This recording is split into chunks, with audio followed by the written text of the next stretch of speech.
पर सुंदरगढ़ जिला हिमगिरी थाना अंतर्गत तिउरिया गां निकट में भारसाम्य हराई ओलटिला ट्राक्टर दुर्घटन 25 रु अधिक महिला आहत होती। आहतों मध्य 4 जनकर अवस्था गुरुतर रही। गुरुतर को सुंदरगढ़ जिला मुख्य चिकित्सालय भर्ती कर हिमगिरी डाक्तखाना अन्य आहतों चिकित्सा चली। तिउरिया गांव महिला पीडीएस चाउल नेबाई टिकिलीपड़ा पंचायत आसुवा बेले यह दुर्घटना घटी।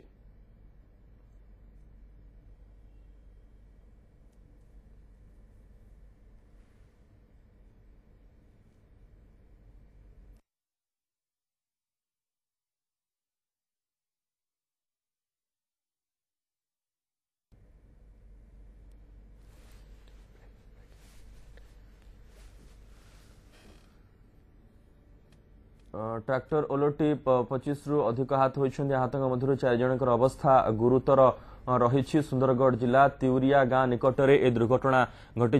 हिमगिरी थाना अंतर्गत तिउरिया गां निकट में भारसाम्य हराई ट्रैक्टर ओलटी पड़ा। दुर्घटन 25 रु अधिक महिला आहत होती। आहतों मध्य 4 जनकर अवस्था गुरुतर कहुच्छी।